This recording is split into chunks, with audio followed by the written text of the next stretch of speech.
ವೇದವಾಕ್ಯವನ್ನೆಲ್ಲ ಮೋದದಿ ಕನ್ನಡದಿ ಬೋಧಿಸುತ್ತ ಜನರ ಭೇದ ಮತಿಗೆ ಸಾರುಗಳಿಗೆ ಮಣಿಯುವೆನೋ ಸಾರುಗಳಿಗೆ ಮಣಿಯುವೆನು ನಿಜವನ್ನರಿಸುವ ನಿಜ ಗುಣಿಯ ಗ್ರಂಥವನ್ನು ನಿಜವಾಗಿ ನಿಜದೋನ್ಮನೊಳಗಿಸುವ ಸುಜನರಿಗೆ ನಿತ್ಯ ನಮಿಸುವೆನೋ ಸುಜನರಿಗೆ ನಿತ್ಯ ನಮಿಸುವೆನು ಬರ ಜೀವರಿಗೆಲ್ಲ ದ್ವೈತ ಬೋಧನೆ ಸುಧರನಾಗಿ ಗೈದ ಶ್ರೀ ಸಿದ್ಧ ಸಿದ್ಧರುಡರಿಗೆ ರತನಕ್ಕೆ ಸಿದ್ಧರುಡರಿಗೆ ರತನಕ್ಕೆ ಬಾಳ ಬಲವೇ ವೇದಾಂತಕ್ಕೆ ಸರಿ ಬಾಳ ಗರ್ಜನಿಕೆ ವದನಗ ಬಾಳ ನೂಗುತ್ತಲಿರ್ಪರೆ ಶಾಸ್ತ್ರವೆಂಬುವ ನದಿಗ ಬಾಳ ಶಕ್ತಿಯ ಶುಭ ಗರ್ಜನೆ ಬಾಳ ಕೇಳಿದ ಬಳಿಕ ದೂರವೇ ಬಾಳ ಕೇಳಲು ಬೇಕು ವೇದಾಂತವೆಂಬ ಶಾಸ್ತ್ರಗಳು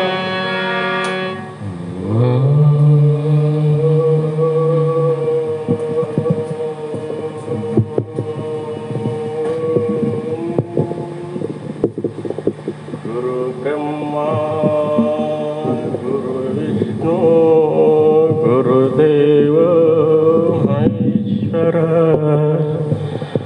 ಗುರು ಸಾಕ್ಷಾತ್ ಪರಬ್ರಹ್ಮ ತಸ್ಮೈ ಶ್ರೀ ಗುರವೇ ನಮಃ ತಸ್ಮೈ ಶ್ರೀ ಗುರವೇ ನಮಃ ಜ್ಞಾನಮೂಲಂ ಗುರುಮೂರ್ತಿ ಪೂಜಮೂಲಂ ಗುರುಪಾದಂ ಮಂತ್ರಮೂಲಂ ಗುರುವಾಕ್ಯಂ ಮುಕ್ತಿಮೂಲಂ ಗುರುಕೃಪಾ ಜಗದಾದಿ ಜಗದ್ಗುರು ಸಿದ್ಧಾರೂಢ ಮಹಾಸ್ವಾಮಿಗಳಿಗೆ ಪಾದಾರ ಅನಂತ ಕೋಟಿ ದೀರ್ಘದಂಡ ಕೋಟಿ ಪ್ರಣಾಮಗಳು ಸಮರ್ಪಿಸುತ್ತ ಆರೂಢ ಜ್ಯೋತಿಷ್ಯ ಪುತ್ರ ಸ್ವಾಮಿಗಳಿಗೆ ಪಾದಾರ ಅನಂತ ಕೋಟಿ ದೀರ್ಘದಂಡ ಕೋಟಿ ಪ್ರಣಾಮಗಳು ಸಮರ್ಪಿಸುತ್ತ ಸದ್ಗುರು ಬಸವಾನಂದ ಅಪ್ಪಂಗಳವರಿಗೆ ಸ್ವಾಮಿಗಳಿಗೆ ಅನಂತ ಕೋಟಿ ದೀರ್ಘದಂಡ ಕೋಟಿ ಪ್ರಣಾಮಗಳು ಸಮರ್ಪಿಸುತ್ತ ಸದ್ಗುರು ಅಭಿನವ ನಿಜಗುಣಪ್ಪಂಗಳ ಪಾದಾರಗಳಿಗೆ ಅನಂತ ಕೋಟಿ ದೀರ್ಘದಂಡ ಕೋಟಿ ಪ್ರಣಾಮಗಳು ಸಮರ್ಪಿಸುತ್ತ ತಮ್ಮೆಲ್ಲರಿಗೆ ಶರಣ ಶರಣಾರ್ಥಿಗಳಿಗೆ ಶ್ರೀಮಾನ್ ನಿಜಗುಣ ಶಿವಯೋಗಿಗಳೇ ಕೈವಲ್ಯ ಪದ್ಧತಿ ನನಗೆ ಎಷ್ಟು ತಿಳಿದಷ್ಟು ಅಷ್ಟು ಹೇಳ್ತೀನಿ. ಭಗವದ್ಗೀತೆ ನಡೆದ ನಮ್ಗೆ ಹೇಳಕ್ಕೆ ಬರೋಂಗಿಲ್ಲ, ಆದರೆ ನನಗೆ ಎಷ್ಟು ನನಗೆ ಬುದ್ಧಿಗೆ ಎಷ್ಟು ತಿಳಿತದೆ ಅಷ್ಟೇ ಹೇಳ್ತೀನಿ, ಜಾಸ್ತಿ ಅಂತ ಹಂಗಿಲ್ಲ. ಕೈವಲ್ಯ ಪದ್ಧತಿ ಮೊದಲನೇ ಇವರು ವಚನೋಪದೇಶವ ಆಲಿಸಿದಾಗ ಹೌದು ನರರಿಗೆ ಮುಕ್ತಿ. ಕೈವಲ್ಯ ಅಂದರೆ ಏನು, ಪದ್ಧತಿ ಅಂದರೆ ಏನಪ್ಪ? ಕೈವಲ್ಯ ಅಂದರೆ ಮೋಕ್ಷ, ಪದ್ಧತಿ ಅಂದರೆ ಒಂದು ದಾರಿ. ನಮಗೆ ಹೋಗಬೇಕು, ಒಂದು ಮಾರ್ಗ ಹೋಗ್ಬೇಕಾದ್ರೆ ಒಂದು ದಾರಿ ಬೇಕು. ಆ ದಾರಿ ಹಿಡಿದು ಹೋದರೆ ನಮಗೆ ಮೋಕ್ಷ ಪ್ರಾಪ್ತಿ ಆಗ್ತದೆ. ಮನುಷ್ಯ ಸರಿಯಾಗಿ ದಾರಿ ಮುಂದೂರಿಗೆ ಹೋಗ್ಬೇಕಾದ್ರೆ ಸರಿಯಾಗಿ ದಾರಿ ಗೊತ್ತರೆ ಮುಂದೂರಿಗೆ ಹೋಗಕ್ಕೆ ಬರ್ತದೆ. ಸರಿಯಾಗಿ ನಮಗೆ ಊರಿಗೆ ದಾರಿ ಗೊತ್ತಿಲ್ಲ ಅಂದರೆ ಓದು ನೀವು ಪ್ರಯೋಜನ ಇಲ್ಲ.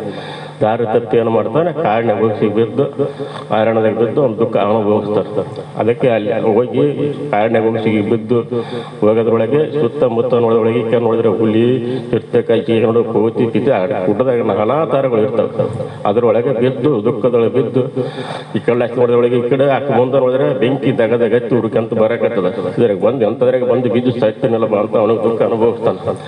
ಅದರೊಳಗೆ ನನಗೆ ಯಾರನ್ನ ಇದ್ದರೆ ಬಂದ್ರಿ ಕಾಪಾಡ್ರಪ್ಪ ಅಂತ ಕೂಗುತ್ತಾನೆ. ಕೂಗೋದ್ರೊಳಗೆ ಅದ್ರೊಳಗೆ ಅಂತಲ್ಲಿ ಸೇರ್ಬೇಕಾದಂತ ಬಲ್ಲಂತ ಮಹಾತ್ಮರು ಇರ್ತಾರೆ ಕಾಡಿನಾಗಿರ್ಬೇಕಾದ್ರೆ. ಆ ಮಹಾತ್ಮ ಬಂದು ನೋಡಪ್ಪ ಯಾವ ಊರು ಏನಕ್ಕೆ ಕತೆ, ಎಲ್ಲಿಗೆ ಬಂದು ಎಲ್ಲಿಗಿಲ್ಲ ಅಂತ ಕೇಳ್ತಾರೆ. ಎಲ್ಲಪ್ಪ ಇಂಥ ಮುಂದೂರಿಗೆ ಹೋಗ್ಬೇಕಾಗಿತ್ತು, ಆದ್ರೆ ನಮಗೆ ದಾರಿ ಗೊತ್ತಿಲ್ಲ, ಇಲ್ಲಿ ಬರಬೇಕು ದಾರಿ ತಪ್ಪಿ ಗಾಡಿಯಾಗಿ ಬಂದೀನಿ, ಸರಿಯಾಗಿ ನಮಗೆ ಮುಂದೂರು ಹೋಗಕ್ಕೆ ಮಾರ್ಗ ತೋರಿಸ್ರೆ ಆ ಮುಂದಿನ ಊರಿಗೆ ಹೋಗ್ತೀನಪ್ಪ ಅಂತ ಹೇಳ್ತಾರೆ. ಆಯ್ತಪ್ಪ ನೀವು ಯಾವ ಊರಿಗೆ ಹೋಗ್ಬೇಕಾದ್ರೆ ಆಯಿತು, ಮುಂದಿನ ಊರಿಗೆ ಹೋಗು, ಬೇಡ ಹಿಂಗೆಲ್ಲ ಹಿಂಗೆ ಊಟದ ಸೀದಾ ದಾರಿ ಹೋಗಿ ಇವ್ರಿಗೆ ಹೋದ್ರೆ ನಿಮ್ಮ ಊರು ಸೇರ್ತ ಅಂತ ಹೇಳ್ತಾರೆ. ಆಯ್ತಪ್ಪ ಅಂದ್ರೆ ಆ ಊರು ಮತ್ತೆ ಬರ್ತಾರೆ. ಅಂದ್ರೆ ನಾವು ಏನಪ್ಪ ಅಂದ್ರೆ ನಮಗೆ ಸರಿಯಾಗಿ ಮಾರಿ ಗೊತ್ತಿಲ್ಲ. ಅಂದ್ರೆ ನಾನಾ ಜನ್ಮದಲ್ಲಿ ತಿರುಗಿ ಲಾಸ್ಟ್ ಎಲ್ಲಿಗೆ ಬಂದೀವಿ, ತಾಯಿ ಗರ್ಭಕ್ಕೆ ಬಂದೀವಿ. ಆ ತಾಯಿ ಗರ್ಭಕ್ಕೆ ಬರ್ಬೇಕಾದ್ರೆ ನಾವು ನರಕ ಲೋಕ ಅನುಭವ ಪಾಪ ಗುಣದಿಂದ ಎಲ್ಲ ನಾನಾ ಥರಗಳು ಬಂದು ಲಾಸ್ಟ್ ಎಲ್ಲಿಗೆ ತಾಯಿ ಗರ್ಭಕ್ಕೆ ಬಂದ್ವಿ. ಅಲ್ಲಿ ಏನು ಮಾಡಿವಿ, ತಾಯಿ ಗರ್ಭಕ್ಕೆ ಬಂದು ಒಂದು ಭಾಷೆ ಕೊಟ್ಟು ಬಂದು ಏನಪ್ಪ ಜಗವೆಲ್ಲವನ್ನು ಮೀರಿ ಸಂಸಾರ ಬಂಧನ ಬಿಡುಗಡೆ ಮಾಡಿಕೊಂಡು ನಿನ್ನ ಜ್ಞಾನ ತಪಸ್ಸಿಂದ ಮಾಡಿ ನಿನ್ನ ಮಾಯನ ಮೀರಿ ಬರ್ತೀನಪ್ಪ ಅಂತ ತಾಯಿ ಗರ್ಭದೊಳಗೆ ಭಾಷೆ ಕೊಟ್ಟು ಬಂದ್ವಿ. ಮರದೊಳಗೆ ಬಂದು ಹೊರಗೆ ಬಂದಿಯನ್ನು ಮತ್ತೆ ಮರೆತ ತನ್ನ ಸ್ವರೂಪ ನಿಜ ಸ್ವರೂಪ ತಾನು ಮರೆತದಕ್ಕೆ ಆ ಮರೆತದಕ್ಕೆ ನಾವು ಸದ್ಗುರುನಾಥನಲ್ಲಿ ಗೊತ್ತಿರೋಣಾದ್ರೆ ಆ ಮೋಕ್ಷ ಮಾರ್ಗವನ್ನು ತೋರಿಸ್ತಾನೆ ನಮಗೆ. ಅಂದ್ರೆ ಅದ್ರೊಳಗೆ ಏನಪ್ಪ ಅಂದ್ರೆ ಮುಂದೆ ಹೋದ್ರೆ ತೋರಿಸ್ತಾರೆ, ಮುಂದೆ ಮಾರ್ಗನ ತೋರಿಸ್ತಾನೆ. ಆ ಮಾರ್ಗ ಸರಿಯಾಗಿ ಇಟ್ಕೊಂಡಾದ್ರೆ ನಮ್ಗೆ ಮೋಕ್ಷ ಪ್ರಾಪ್ತಿ ಆಗ್ತದೆ. ಏನಪ್ಪ ಅಲ್ಲಿ ಏನಪ್ಪ ಅಂದ್ರೆ ಹೊರಗೆ ಬಂದ ತಾಯಿ ಗರ್ಭದ ಹೊರಗೆ ಬಂದ್ರೊಳಗೆ ಬಾಲ ಅವಸ್ಥೆಲ್ಲ ಆಟ ಪಾಡೋಲ್ಲಿ ಕಾಲ ಕಳೆದಿವಿ. ಯವನ ಅವಸ್ಥದಲ್ಲಿ ಏನಪ್ಪ ಅಂದ್ರೆ ಸುಮ್ಮನೆ ಆ ಕಡೆ ಈ ಕಡೆ ವಯಸ್ಸಾದಿಗಳಿಗೆ ಕಾಲ ಕಳೆದಿವಿ. ಮುಪ್ಪಾವಸ್ಥೆಯಲ್ಲಿ ಏನಪ್ಪ ಸುಮ್ಮನೆ ಸಂಸಾರ ಮೋವಾದಿಗಳಿದ್ವಿ. ಆದ್ರೆ ಮರಣ ಅವಸ್ಥೆಲಿಗೆ ಏನಪ್ಪ ಅಂದ್ರೆ ಏನು ಹೇಳಿದ್ರು ಗುರುಗಳು ಹೇಳಿದ್ರು ವಾಕ್ಯನ ಕೇಳ್ಕಂಗಿಲ್ಲ. ಅದಕ್ಕೆ ಬಾಲ್ಯ ಅವಸ್ಥೆ ಏನಪ್ಪ ಅಂದ್ರೆ ಮಂಗ ಅವಸ್ಥೆಯಲ್ಲಿ, ಯಾವ ಅವಸ್ಥೆಯಲ್ಲಿ ಏನಪ್ಪ ಅಂದ್ರೆ ನರಿ ಕೂಗ ಆಟಗಳ ಅವಸ್ಥೆಯಲ್ಲಿ, ಮತ್ತೆ ಮುಪ್ಪಾವಸ್ಥೆಯಲ್ಲಿ ಅಂದ್ರೆ ಹುಲಿ ಅಷ್ಟ ಮರಣ ಕಾಲಕ್ಕೆ ಶಿವನ ಬಾಯಿಗೆ ಬಿದ್ದು ಮರಣ ಪ್ರಾಣ ಕಳ್ತೀವಿ. ಇದರೊಳಗೆ ನಮ್ದು ಪ್ರಾಣ ಹೋಯ್ತು. ಅದರ ಮುಂದೆ ಎಲ್ಲಿಗೆ ಹೋಗ್ಕೊಂಡ್ರೆ ದಾರಿ ಗೊತ್ತಾಗಲ್ಲ. ಅದಕ್ಕೆ ನಾವೇನು ಮಾಡ್ಬೇಕಂದ್ರೆ ಸರಿಯಾಗಿ ಸದ್ಗುರು ಮುಖದಿಂದ ಶ್ರವಣ ಮನನ ವಿದ್ಯುದಾಸ್ತಿಗಳಿಗೆ ಅಂತ ಹೋದರೆ ನಮಗೆ ಮೋಕ್ಷ ಪ್ರಾಪ್ತ ಆಗ್ತದೆ. ಆದ್ರೆ ನಮಗೆ ಸರಿಯಾಗಿ ನಮ್ಗೆ ಮಾರ್ಗ ಗೊತ್ತಿದ್ರೆ ಮುಂದೆ ಊರಿಗೆ ಹೋಗಿ ಬರ್ತದೆ. ಸರಿಯಾಗಿ ನಮಗೆ ಮಾರ್ಗ ಗೊತ್ತಿದ್ರೆ ಮುಂದೆ ಹೋದ್ರೆ ಏನು ಪ್ರಯೋಜನ ಇಲ್ಲ. ಅದಕ್ಕೆ ಏನಪ್ಪ ಅಂದ್ರೆ ಕೈವಲ್ಯ ಪದ್ಧತಿ ಅಂದ್ರೆ ರೈತ ಅಲ್ಲಿ ಏನಪ್ಪ ಅಂದ್ರೆ ಅಧ್ಯಾತ್ಮ ದುಃಖ ಆದಿ ವೈದ್ಯ ದುಃಖ, ಅಧ್ಯಾತ್ಮ ದುಃಖ ಆದಿ ಭೌತಿಕ ಮೂರು ದುಃಖಗಳು. ಆ ಮೂರು ದುಃಖದೊಳಗೆ ಬಿದ್ದು ಒತ್ತಾಡಕತ್ತೀವಿ. ಅದಕ್ಕೆ ಆ ಮೂರು ದುಃಖ ನಾವೇನು ಮಾಡಬೇಕಪ್ಪ ಅಂದ್ರೆ ಅಲ್ಲಿ ಮೂರು ದೋಷ ಗುರುತ, ಆವರಣ ದೋಷ, ಮಲ ದೋಷ, ಇಷ್ಟಕ್ಕೆ ದೋಷ. ಏನಪ್ಪ ಈ ಮೂರು ದೋಷ ಒಂದೊಂದು ಸ್ಥಳ ಒಂದೊಂದು ಗ್ರಂಥ. ಯಾವಪ್ಪ ಅಂದ್ರೆ ಶಿವಕಾರಣ ಸ್ಥಳದಲ್ಲಿ ಶಿವನ ಕಾರಣ ಪಡಿಬೇಕಪ್ಪ. ನಮಗೆ ಶಿವನ ಕಾರಣ ಪಡೆದ್ರೆ ನಮಗೇನಾಗ್ತ ಅಲ್ಲಿ ಸರಿಯಾಗಿ ಒಂದು ಕಾಡಿನಾಗ ಒಬ್ಬ ಮನುಷ್ಯ ಏನು ಮಾಡ್ತಾರ, ಒಬ್ಬ ಮನುಷ್ಯ ಹೋಗಿ ಕಾಲು ಕೈ ಕೆಚ್ಚಿ ಕಾಡಿನಾಗ ಬಿಟ್ಟು ಬಂದಿರ್ತಾರೆ. ಹೊಣ್ಣು ಕಟ್ಟಿ ಕಾಲು ಕಟ್ಟಿ ಕೈ ಕಟ್ಟಿ ಎಲ್ಲ ಕಟ್ಟಿ ಕಾಡಿನಾಗ ಬಿಟ್ಟು ಬಂದಿರ್ತಾರೆ. ಆ ಕಾಡಿನಾಗ ಏನಪ್ಪ ಅಂದ್ರೆ ಯಾರು ಬಿಡಿಸ್ಬೇಕಲ್ಲ, ಯಾರು ಬಿಡಿಸಂಗಿಲ್ಲ. ಅಲ್ಲಿ ಏನಪ್ಪ ಯಾರನ್ನ ಬಂದ ಬಿಡಿಸ್ ಬಂದಗಳೇ ಅಲ್ಲಿ ಒಬ್ಬ ಬಲ್ಲಂತ ಮಾತು ಬಂದು ಕೈ ಕಾಲು ಬಿಚ್ಚಿಗೆ ಹೋಗಪ್ಪ ನಿಮ್ಮ ಊರಿಗೆ ಹೋಗಂತ ಅಲ್ಲಿ ಏನಪ್ಪ ಅಂದ್ರೆ ನಮ್ಮ ಶಿವಕಾರಣ ಸ್ಥಳ. ಕೈವಲ್ಯ ಪದ್ಧತಿ ಅಂದ್ರೆ 5 ಸ್ಥಳ. ಅವ್ರು ಏನು ಮಾಡಿದ್ರೆ ಮೊದಲು ಶಿವಕಾರಣ ಸ್ಥಳ, ಜೀವ ಸಂಬೋಧನ, ನೀತಿ, ಯೋಗ, ಜ್ಞಾನ 5 ಸ್ಥಳ. ಇವು 5 ಸ್ಥಳ ಬರೋದಕ್ಕೆ ಒಂದು ಗ್ರಂಥ. ಹೌದಾ, ಅದಕ್ಕೆ ಬರೋದಕ್ಕೆ ಒಂದು ಗ್ರಂಥ. ಅದಕ್ಕೆ ಅವ್ರು ಹೇಳಾರ. ಇಲ್ಲಿಗೆ ನನಗೆ ಮಾತಿ ಶರಣಾರ್ಥಿಗಳು. ಶ್ರೀಮದ್ ಜಗದ್ಗುರು ಸಿದ್ಧಾರೂಢ ಸ್ವಾಮಿ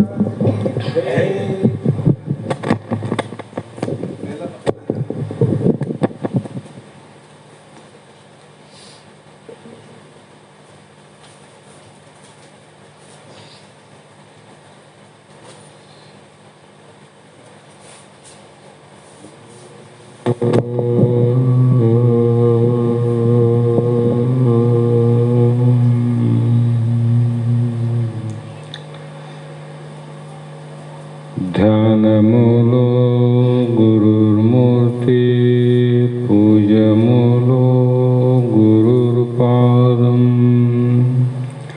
मंत्रमूलो गुरुर्वाक्यं मुक्तिमूलो गुरुकृपः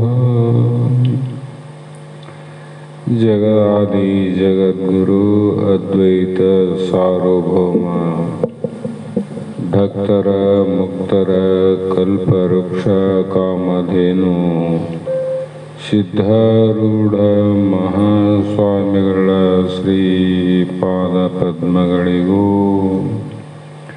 ಆರೂಢ ಜ್ಯೋತಿ ಸದ್ಗುರು ಶಿವಪುತ್ರ ಮಹಾಸ್ವಾಮಿಗಳ ಶ್ರೀಪಾದಗಳಿಗೂ ಶ್ರೋತ್ರಿಯ ಬ್ರಹ್ಮನಿಷ್ಠ ಬ್ರಹ್ಮಲೀನ ಸದ್ಗುರು ಬಸವಾನಂದ ಮಹಾಸ್ವಾಮಿಗಳ ಶ್ರೀ ಚರಣ ಕಮಲಗಳಿಗೂ ಅನಂತ ದೀರ್ಘ ದಂಡ ಪ್ರಣಾಮಗಳನ್ನು ಸಮರ್ಪಿಸುತ್ತ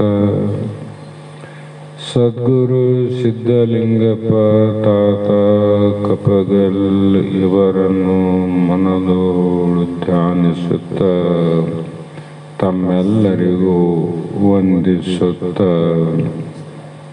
ಈ ದಿನ ಶ್ರೀಮದ್ ಭಗವದ್ಗೀತೆ ಎನ್ನುವ ಗ್ರಂಥದ 16ನೇ ಅಧ್ಯಾಯದ ಎಷ್ಟನೇ ಶ್ಲೋಕ? 18ನೇ ಶ್ಲೋಕ ಇಂದಿನ ಆಧಾರದ ವಿಷಯವಾಗಿದ್ದು, ಇಲ್ಲಿಯವರೆಗೂ 2-3 ದಿನದ ಪರ್ಯಂತರವಾಗಿ ಈ ಒಂದು ಪವಿತ್ರವಾದ ಜ್ಞಾನ ಮಂದಿರದ ಅಡಿಯಲ್ಲಿ ತಮಗೆ ಗೊತ್ತಿದ್ದಂಥ ಅನುಭವದ ವಿಷಯವನ್ನು ಹಂಚಿಕೊಂಡಂಥ ಎಲ್ಲ ಮಹಾತ್ಮರಿಗೂ ಮತ್ತೊಮ್ಮೆ ವಂದಿಸಿ, ಕಾರಣಾಂತರದಿಂದ ನಾನು 2-3 ದಿನ ಮಾತನಾಡಲಿಕ್ಕೆ ಸಾಧ್ಯ ಆಗಲಿಲ್ಲ. ಆದರೂ ಪರವಾಗಿಲ್ಲ, ಆ ಸದ್ಗುರುನಾಥನ ದಯೆಯಿಂದ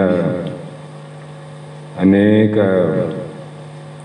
ಅಡೆತಡೆಗಳನ್ನು ಮೀರಿ ನಮ್ಮ ನಡೆ ನುಡಿಗಳನ್ನು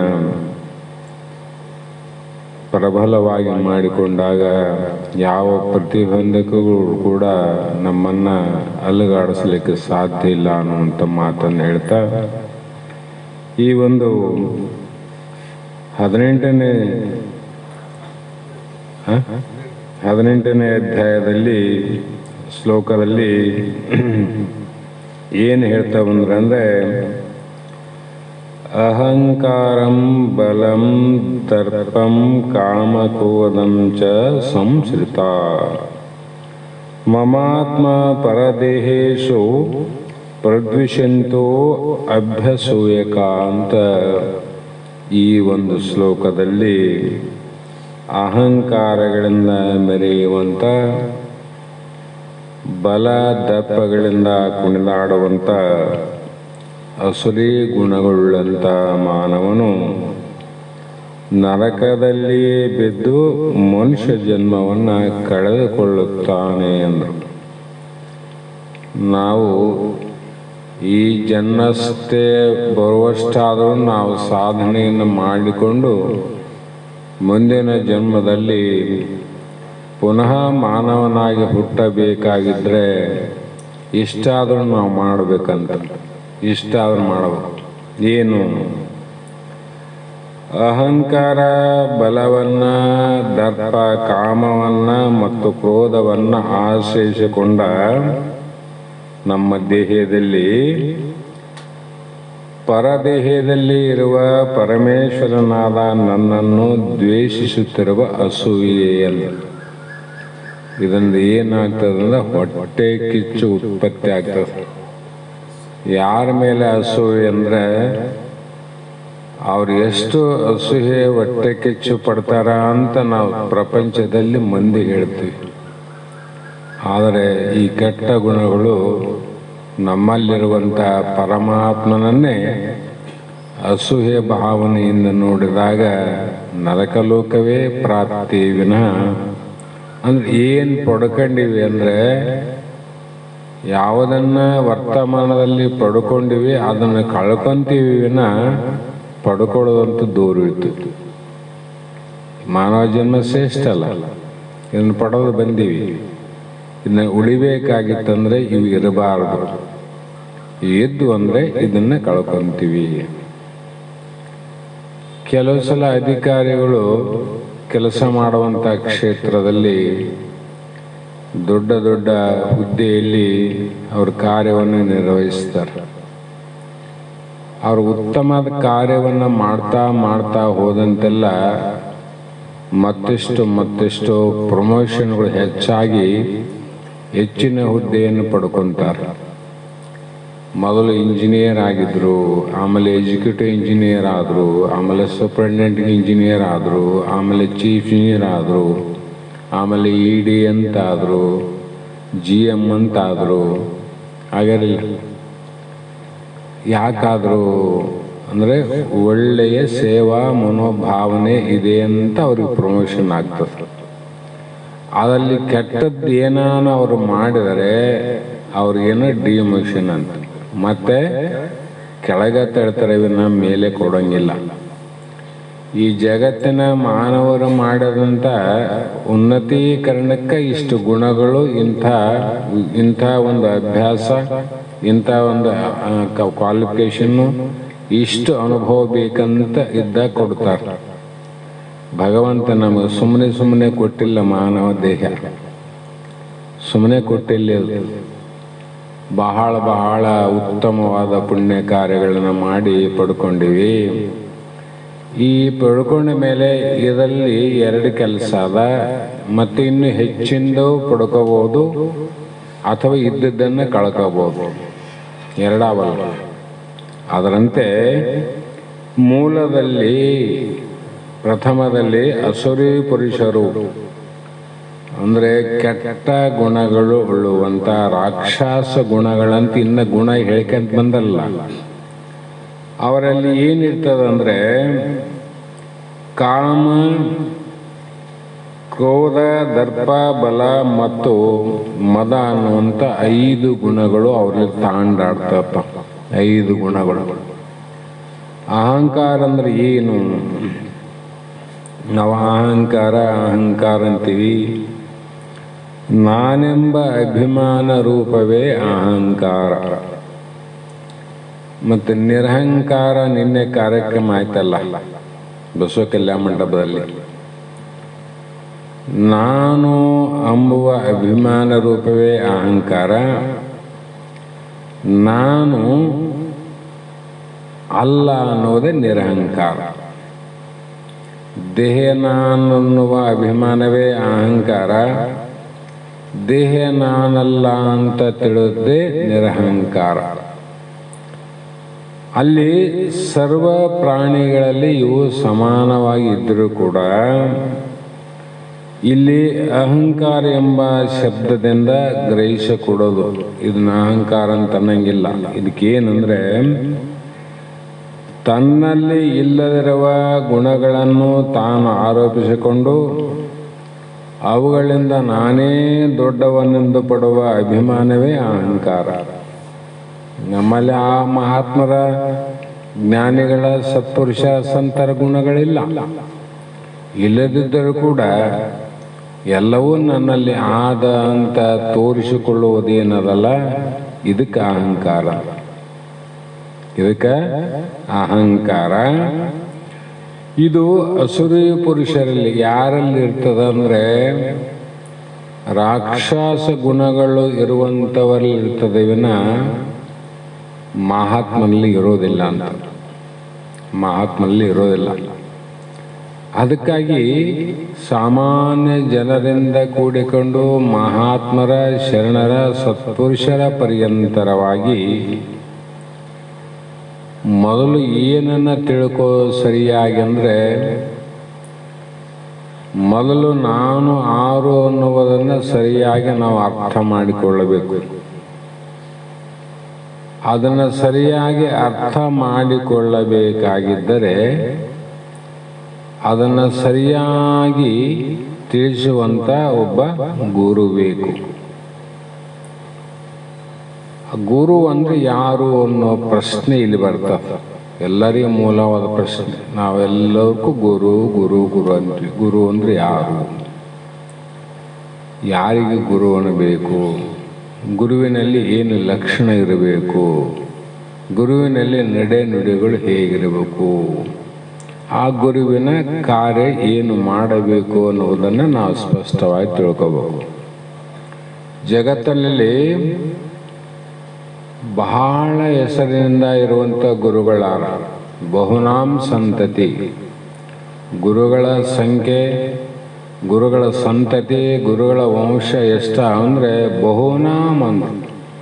ಅನೇಕ ಪ್ರಕಾರದ ಗುರುಗಳು ಈ ಜಗತ್ತಲ್ಲಿ ಆರ. ಮತ್ತು ಅವರೆಲ್ಲರಿಗೆ ಗುರು ಅಂತ ಕರಿಬೇಕಂದ್ರೆ ಇಲ್ಲ. ಗು ಎನ್ನುವ ಅಂಧಾಕಾರವನ್ನು ರು ಎನ್ನುವ ಬೆಳಕಿನಿಂದ ಅಜ್ಞಾನವನ್ನು ನಾಶ ಮಾಡುವಂಥ ಸಾಮರ್ಥ್ಯ ಯಾರಿಗದ ಅವನಿಗೆ ಗುರು ಅನ್ಬೇಕು. ಆ ಗುರುಗಳಲ್ಲಿ ಕೂಡ ಬಹಳ ಜನ ವಿಚಾರ ಮಾಡಿದರೆ ಬಹುನಾಂ ಸಂತತಿ, ಬಹಳ ಅವರ ಸಮೂಹ ಆದಂದ್ರೂ ಕೂಡ ಅದರಲ್ಲಿ 2 ಭಾಗ ಮಾಡಬೇಕು. ವಿತ್ತಾಪ ಗುರುಗಳು ಬೇರೆ, ಚಿತ್ತಾಪಹಾರಕ ಗುರು ಬೇರೆ. ವಿತ್ತ ಅಂದರೆ ಶಿಷ್ಯರಲ್ಲಿ ಅಥವಾ ಭಕ್ತರಲ್ಲಿ ಇರುವಂಥ ಧನವನ್ನು, ಧಾನ್ಯವನ್ನು, ಸಂಪತ್ತನ್ನು ಏನಾದರೂ ಒಂದು ಉಪದೇಶವನ್ನು ಮಾಡಿ ತಲೆದೂಗುವಂಗೆ ಹೇಳಿ ಚಪ್ಪಾಳೆಯನ್ನು ಬಾರಿಸಿಕೊಂಡು ಅವರ ಬೆನ್ನನ್ನು ಚಪ್ಪರಿಸಿ ಅವರಲ್ಲಿರುವಂಥ ಸಂಪತ್ತನ್ನು ಅಪಹರಣ ಮಾಡುವನು ವಿತ್ತಾಪಹಾರಕ ಗುರುಗಳು. ಇದು ಭಾಗ ಮಾಡಿಬಿಟ್ರು. ಎಲ್ಲೆಲ್ಲಾರ ಅವರೆಲ್ಲ ವಿತ್ತಾಪಹಾರಕ. ಚಿತ್ತಾಪಹಾರಕಂದರೆ ಇನ್ನು ನಮ್ಮ ಮನಸ್ಸಿನಲ್ಲಿ ನಾವು ನಾವೇ ಆಗಿದ್ದು, ನಮವೇ ಪರಮಾತ್ಮ ಸ್ವರೂಪಗಳಾಗಿದ್ದು ನಮ್ಮನ್ನು ನಾವು ಮರೆತೀವಲ್ಲ, ಈ ಮರಲಿಕ್ಕೆ ಕಾರಣ ಏನು ಅಂದರೆ ಅಜ್ಞಾನ ಕಾರಣ ಅಂತ. ಅದಕ್ಕೆ ಅಂಧಕಾರ ಅಂತ. ಈ ನಮ್ಮ ಸ್ವರೂಪವನ್ನು ನಾವು ತಿಳಿಯಲಿಕ್ಕೆ ಕಾರಣವಾದಂಥ ಅಂಧಕಾರ, ಅಜ್ಞಾನವನ್ನು ಮನಸ್ಸಿನಲ್ಲಿ ಏನಾದ, ಬುದ್ಧಿಯಲ್ಲಿ ಏನು ಮನೆ ಮಾಡದ, ಅದನ್ನು ನಾಶ ಮಾಡುವವನೇ ಚಿತ್ತಾಪಹಾರಕ. 2 ಭಾಗ. ಇವ್ರನ್ನಂತೂ ಬಿಟ್ಟು ಬಿಡೋಣ. ಈ 2ನೇ ಭಾಗದಲ್ಲಿ ಬರ್ತಕ್ಕಂಥ ಗುರುಗಳು ಹೇಗಿರ್ತಾರೆ ಅಂದರೆ, ಅವ್ರು ಎಂದಿಗೂ ಶಿಕ್ಷಾ ಗುರುಗಳಾಗದೆ ದೀಕ್ಷಾ ಗುರುಗಳಾಗಿರ್ತಾರೆ. ನೆನ್ಪಿಡ್ರಿ, ಶಿಕ್ಷಾ ಗುರುಗಳು ವಿತ್ತಾಪಹಾರಕರಲ್ಲಿ ಬರ್ತಾರೆ, ದೀಕ್ಷಾ ಗುರುಗಳು ದೀಕ್ಷೆಗೆ ಶ್ರೇಷ್ಠ. ಆ ದೀಕ್ಷೆಯನ್ನು ಕೊಡ್ತಾರೆ ಯಾವ ಪ್ರಕಾರ? ಅಲ್ಲಿ ಮೋಕ್ಷಕ್ಕೆ ಬೇಕಾಗುವಂಥ ದೀಕ್ಷೆಯನ್ನು ಕೊಡ್ತಾರೆ ವಿನಃ ಮೋಕ್ಷವಲ್ಲದ ದೀಕ್ಷೆಯನ್ನು ಎಂದು ಅವರು ಬೋಧ ಮಾಡಕ್ಕೆ ಹೋಗೋದಿಲ್ಲ. ಶಿಕ್ಷಾ ಗುರುಗಳು ಬಹಳ ಮಂದಿ ಯಾರ್ರಿ? ಇಲ್ಲಿ 6 ಮಂದಿ ಯಾರ, ಅಲ್ಲಿ 14 ಮಂದಿ ಯಾರ, ಅಲ್ಲಿ 8 ಮಂದಿ ಯಾರ. ಅವರಲ್ಲಿ ಯಾರು ಶ್ರೇಷ್ಠ ಅಂದರೆ ಶ್ರೀ ಗುರು ಅಂತಲೇ ಹೇಳಿದರು, ಸದ್ಗುರು ಅಂತಲೇ ಹೇಳಿದರು, ಅಥವಾ ಶ್ರೋತ್ರಿಯ ಬ್ರಹ್ಮನಿಷ್ಠ ಗುರು ಅಂತ ಕರೀತಾರಲ್ಲಿ. ಅವರಲ್ಲಿ ಏನಿರೋದಿಲ್ಲ ಅಂದರೆ ಯಾವಾಗಲೂ ಅಹಂಕಾರ ಇರಂಗಿಲ್ಲ. ಇಲ್ಲಿ ಶಿಷ್ಯರಲ್ಲಿ ಇರಬಾರ್ದು ಅಂದರೆ ಗುರುಗಳಲ್ಲಿ ಅಹಂಕಾರ ಅದೇನು ಇರಬಾರ್ದು. ಅದಕ್ಕಾಗಿ ಪ್ರಥಮದಲ್ಲಿ 3 ನಮಗೆ ದೊಡ್ಡ ಪ್ರತಿಬಂಧಕಗಳು, ಸಾಮಾನ್ಯ ಪ್ರತಿಬಂಧಕಗಳು ಬಹಳ ಅವ. ಅದರಲ್ಲಿ 3 ಮುಖ್ಯವಾದ ಪ್ರತಿಬಂಧಕಗಳು ದೇಹ ವಾಸನೆ ಅಂದರು. ದೇಹ ನಾನು ಅನ್ನುವ ಅಜ್ಞಾನವನ್ನು ನಷ್ಟ ಮಾಡೋದಕ್ಕೋಸ್ಕರವಾಗಿ ಗುರು ದೀಕ್ಷಾ ಗುರುಗಳಾಗಿ ಉಪದೇಶ ಮಾಡ್ತಾರೆ ಶಿಷ್ಯನಿಗೆ. ದೇಹ ನೀನಲ್ಲ, ಹೌದಿಲ್ಲ? ದೇಹ ಬುದ್ಧಿಯನ್ನು ಕೆಡಿಸಿ ಆತ್ಮ ಬುದ್ಧಿಯನ್ನು ಅಳವಡಿಸುವುದೇ ಸದ್ಗುರುಗಳ ಉಪದೇಶವಿನ ನಮ್ಮನ್ನಾರು ಮುಕ್ತರನ್ನು ಮಾಡೋದಲ್ಲ. ಮೊದಲೇ ಮುಕ್ತ ಸ್ವರೂಪ ಇದ್ದೀವಿ. ಆದರೆ ಏನು ತಿಳ್ಕೊಂಡಿವಿ? ನಾನು ಇರೋದು ಒಂದು ಸ್ವರೂಪ, ತಿಳಿದದ್ದು ಒಂದು ಸ್ವರೂಪ. ಇರೋದು ಯಾವ ಸ್ವರೂಪ? ಜನನ ಮರಣ ಸುಖ ದುಃಖ ರಹಿತವಾಗಿ ಇರುವಂಥದ್ದು ನಮ್ಮ ಸ್ವರೂಪ. ನಮಗೆ ಜನ ಇಲ್ಲ, ನಮಗೆ ಮರಣ ಇಲ್ಲ, ನಮಗೆ ವಿಕಾರ ಇಲ್ಲ, ನಮಗೆ ಸುಖ ಇಲ್ಲ, ನಮಗೆ ದುಃಖನೇ ಇಲ್ಲ. ಇವುಗಳು ನಿನಗಿಲ್ಲ ಅಂತ ಹೇಳಿ ದೀಕ್ಷೆಯನ್ನು ಉಪದೇಶವನ್ನು ಮಾಡುವುದೇ ಸದ್ಗುರುಗಳ ಧರ್ಮ. ಇವು ನಿನವಂತ ಹೇಳ್ತಾರಂದ್ರೆ ನೀವು ತಗೋಬೇಕು, ಅವರು ಸದ್ಗುರುಗಳ ಧರ್ಮ ಅಲ್ಲ ಅಂತ. ಕೆಡಸಕ್ಕೆ ಬಂದಿದ್ದು ಮತ್ತೆ ಇಡಸಕ್ಕೆ ಬಂದಿದ್ದೆ. ನೀನು ದೇಹ ಬುದ್ಧಿಯನ್ನು ಕೆಡಿಸಕ್ಕೆ ಬಂದಾರ ಗುರುಗಳು. ದೇಹ ಬುದ್ಧಿಯನ್ನ ಮತ್ತೆ ಹಿಡಿಸಕ್ ಬಂದಿಲ್ಲ, ಮೊದಲು ಹಿಡ್ಕೊಂಡಿವಿ ನಾವು. ಹಿಡಿದದನ್ನ ಬಿಡಿಸ್ಬೇಕು, ಹಿಡಿಲಾರ್ದ ಮತ್ತೆ ಹಿಡಿಸ್ಬೇಕು, ಹಿಡಿದದ್ದನ್ನು ಬಿಡಿಸ್ಬೇಕಾಗ್ಯದ. ಹಾಗಾಗಿ ಅವರಲ್ಲಿ ಮೊದಲು ಗುರುಗಳಲ್ಲೇ ಇರಬಾರದು. ದೇಹ ಬುದ್ಧಿಜಂ ಮಹಾಪಾಪಂದ, ಪಾಪಗಳಲ್ಲಿ ಅನಂತ ರೀತಿ ಪಾಪ ಅವ. ಪಾಪಾನುಗುಣದಿಂದ ನಾವ ಎಂತೊಲೆವನು ನಿನಗೆಂತೊಲೆವನು ಅಂತ ಅಲ್ಲಿನೂ 12 ಪ್ರಕಾರ ಪಾಪ ಅವ. ಶರೀರದಿಂದ 4, ವಾಣಿಯಿಂದ 4 ಮತ್ತು ಮನಸ್ಸಿನಿಂದ 4, ಒಟ್ಟು 12. ಎಲ್ಲ ಪಾಪಗಳಲ್ಲಿ ದೊಡ್ಡ ಪಾಪ ಅಂದ್ರೆ ಅವರು. ದೊಡ್ಡ ಪಾಪ ಯಾವುದು? ಶರೀರ ಬುದ್ಧಿಜಂ ಮಹಾಪಾಪ. ನಾನು ಅಲ್ಲದ ವಸ್ತುವನ್ನು ನನ್ನ ಅಂತ ಒಂದು ಬುದ್ಧಿ ನಿನ್ನಿಲ್ಲ, ಇದು ಪಾಪದ್ದು ಅಥವಾ ಪುಣ್ಯದ್ದು? ಪಾಪದ್ದಲ್ಲ. ಹಾಗಾಗಿ ಇದನ್ನ ಕೆಡಿಸ್ಬೇಕಾಗ್ಯದ. ದೇಹ ನಾನೆಂಬ ಬುದ್ಧಿಯನ್ನ ಕೆಡಿಸ್ಬೇಕಾಗ್ಯದ. ಕೆಡಿಸಿ ಆತ್ಮಬುದ್ಧಿಜಂ ಮಹಾಪುಣ್ಯಂ. ಸದ್ಗುರುಗಳು ಏನು ಮಾಡ್ಯಾರ ಅಂದ್ರೆ ಮಹಾಪುಣ್ಯ ಮಾಡ್ಯಾರು. ನಿನಗೇನು ಗೊತ್ತಂತ, ನೀನಿಟ್ಟು ಕಾಯಿ ಹೂವಿನ ಕಡ್ಡಿ 4 ಜನಕ್ಕೆ ಊಟ, ಅನ್ನ, ಬಟ್ಟೆ, ವಸ್ತು ತಂದದ್ದೇ ನಿನಗೆ ದೊಡ್ಡ ಪುಣ್ಯ. ಇದು ಪುಣ್ಯ ಇಲ್ಲಂತಲ್ಲ, ಸಾಮಾನ್ಯ ಅಲ್ಲ. ಆದರೆ ಮಹಾತ್ಮರ ಪುಣ್ಯ ಯಾವುದು ಅಂದ್ರೆ ಆತ್ಮ ಬುದ್ಧಿಜಂ ಮಹಾಪುಣ್ಯಂ. ಅವರಂಥ ದೊಡ್ಡ ಅವರಂಥ ಪುಣ್ಯ ಯಾವುದು? ನ ಭೂತೋ ನ ಭವಿಷ್ಯತ್ ಅಂತ. ಅಂಥ ಪುಣ್ಯ ಹಿಂದೆನೂ ಮಾಡಿದವರಲ್ಲ, ಮುಂದೆನೂ ಇದಕ್ಕಿಂತ ಹೆಚ್ಚಿನ ಪುಣ್ಯ ಮಾಡೋದು ಯಾವುದಿಲ್ಲ. ಅದು ಕೊನೆಯ ಪುಣ್ಯ ಯಾವುದು ಅಂದ್ರೆ ಆತ್ಮ ಬುದ್ಧಿಜಂ ಮಹಾಪುಣ್ಯ. ಆ ಪುಣ್ಯಾತ್ಮರಲ್ಲಿ ಒಂದ್ಸಲ ದೇಹ ಬುದ್ಧಿಗಿನ ಬಂತು ಅಂದ್ರೆ, ದೇಹದ ಮೇಲೆ ಯಾವಾಗ ಬುದ್ಧಿ ಮೋಹ ಉತ್ಪತ್ತಾಯ್ತಂದ್ರೆ ಅಲ್ಲಿ ಇರಲಾರ್ದು ಎಲ್ಲ ಕಾಮ, ಕ್ರೋಧ, ಲೋಭ, ಮದ, ಮತ್ಸರ ಇವೆಲ್ಲವೂ ಕೂಡ ಆ ಗುರುವಿನಲ್ಲಿ ಹೋಗ್ತಾವ. ಹಾಗಾಗಿ ದೇಹ ಬುದ್ಧಿ ಇದ್ದಿದ್ದವರು ದೇಹವನ್ನು ರಕ್ಷಣೆ ಮಾಡಿಕೊಳ್ಳೋದಕ್ಕೋಸ್ಕರವಾಗಿ ಸಕಲ ರೀತಿಯ ಪ್ರಯತ್ನ ಮಾಡ್ತಾರೆ. ನೀವು ಸಾಯ್ತಿದ್ದಿ ಅಂದರೆ ನೀನು ಬದುಕೋದಕ್ಕೋಸ್ಕರವಾಗಿ ಮಾಡಲಾದ ಪ್ರಯತ್ನವೇ ಯಾರು ಬಿಟ್ಟಿಲ್ಲ. ಯಾರು ಬಿಡ್ತಾರಪ್ಪ? ಬೇರೆ ಬೇರೆ ಆದರೆ ಬೇಡ ಬಿಡಪ್ಪ, ಹೋಗ್ಲಿ ಬಿಡು, ಮುಂದೆ ನೋಡೋಮಂತೀವಿ. ಸಾಯ್ತಿದ್ದಂದ್ರೆ ಮುಂದೆ ನೋಡೋಮಂತ ಮನೆಗೆ ಬರ್ತದ್ದೇನೆ. ಎಷ್ಟನ ಹೋಗಲಿ, ಏನಾದರೂ ಹೋಗಲಿ, ಹೊಲ ಹೋಗಲಿ, ಮನೆ ಹೋಗಲಿ, ನಾನು ಬದುಕಿದ ಸಾಕು ಅನ್ನೋಂಥ ಭಾವ ನಿಮಗೆ ಬಂತಿಲ್ಲ. ಯಾಕೆ ಬಂತು? ದೇಹ ನಾನೆಂಬ ಬುದ್ಧಿ ಆದಂತ ಅರ್ಥ ಆಯ್ತಲ್ಲ. ಮತ್ತೆ ದೇಹ ಬುದ್ಧಿ ಗುರುಗಳಿದ್ರೆ ನಾನು ಬದುಕಿದ ಸಾಕು ಅಂತ ಮತ್ತೆ ವಿಷಯ ಲಂಪಟ ಆಗ್ತದೆ. ಆ ವಿಷಯಗಳು ಎಲ್ಲವೂ ಬೇಕು. ಅದಕ್ಕೆ ಮೊದಲು ಏನಾಗಬೇಕು? ದೇಹ ಬುದ್ಧಿ ಎನ್ನುವುದು ನಾವು ಮೊದಲು ಕಳ್ಕೋಬೇಕು. ಯಾವುದಕ್ಕೆ? ಶರೀರ. ಈ ರೀತಿಯಾಗಿ 3 ಮುಖ್ಯವಾದವೇನವಲ್ಲ, ಅವುಗಳನ್ನು ನಾವು ಲೋಕವಾಸನೆಯನ್ನು ಕೂಡ ಕಳ್ಕೋಬೇಕು.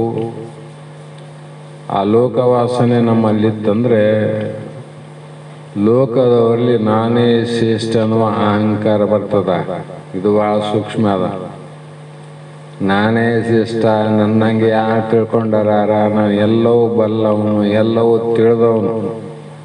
ತಿಳಿಯದೇ ಇದ್ದರೂ ಕೂಡ ತಿಳಿದವನು ಅನ್ನುವ ಪ್ರಯತ್ನವನ್ನು ಮಾಡ್ತಾನೆ. ಕಾರಣ ಏನಂದರೆ ಲೋಕದವರು ನಾನೇ ಶ್ರೇಷ್ಠ ಅಂದಿರಬೇಕು, ಲೋಕದವರು ನನಗೇ ಪೂಜೆ ಮಾಡಬೇಕು, ಲೋಕದವರೆಲ್ಲರೂ ನನಗೇ ವಂದನೆ ಮಾಡಬೇಕು, ಲೋಕದವರು ಎಲ್ಲರೂ ನನ್ನನ್ನೇ ಕೊಂಡಾಡಬೇಕಂತ ಕೆಟ್ಟ ಗುಣ ಬಂತು ನೋಡ್ರಿ. ಬರ್ತದ ಇಲ್ಲ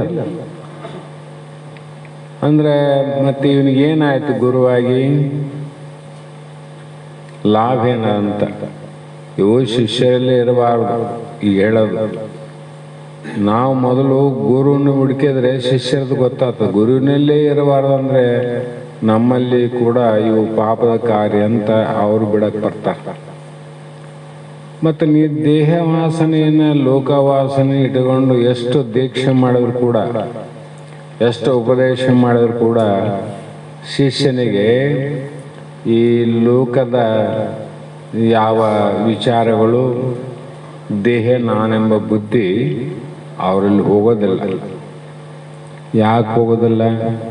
ಹೇಳುವ ನಿನ್ನೆಲ್ಲ ಹೋಗಿಲ್ಲ ಅಂದಮೇಲೆ ಕೇಳೋರೆಲ್ಲ ಹೆಂಗೆ ಹೋಗ್ತದೆ?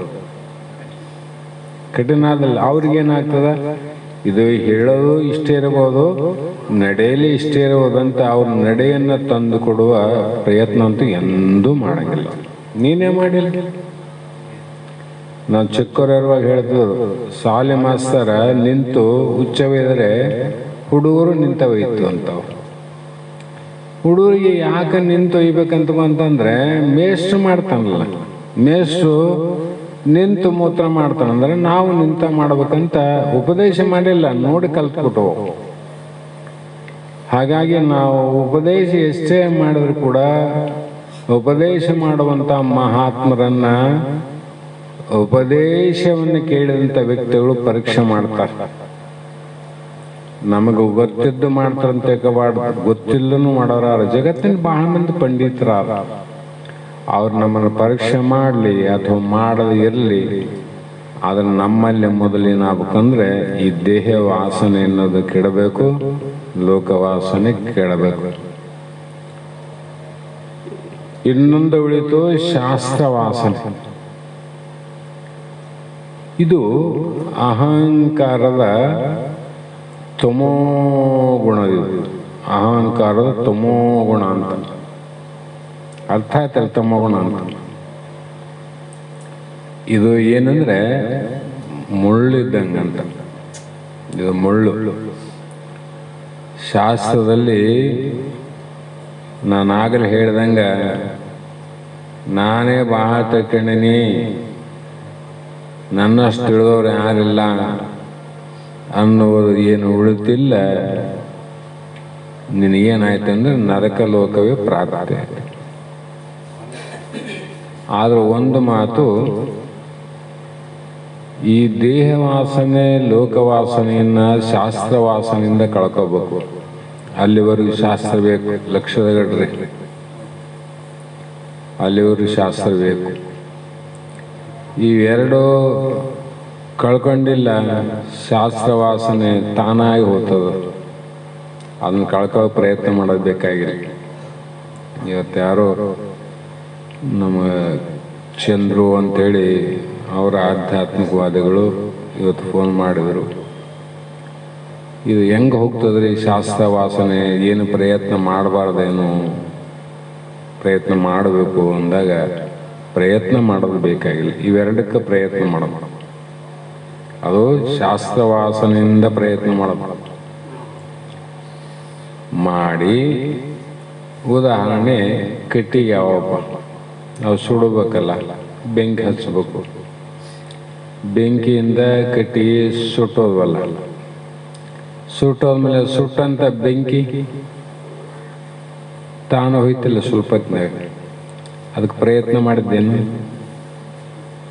ಕಟ್ಟಿಗೆ ಸುಡೋಕೆ ಪ್ರಯತ್ನ ಮಾಡಿದ್ದೆ, ಬೆಂಕಿ ಹಚ್ಚೈತಿ. ಅದು ಸಹಜ.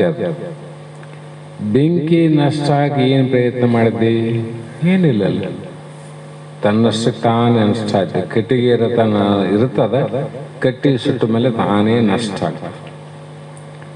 ಅದಂತೆ ಅಲ್ಲಿ ಯಾವುದರಲ್ಲಿ ನಷ್ಟ ಆಯಿತು? ಕಟ್ಟಿಗೆಯಲ್ಲಿ ಬೆಂಕಿ ನಷ್ಟ ಆಯ್ತು ಅಂತರು, ಬೆಂಕಿಯಲ್ಲಿ ಕಟ್ಟಿಗೆ ನಷ್ಟ ಆಯಿತು ಹೇಳಂಗಿಲ್ಲ. ನನ್ನೊಳು ನೀ ನಷ್ಟ, ನಿನ್ನೊಳು ನಾ ನಷ್ಟ. ಹೌದಿಲ್ಲ?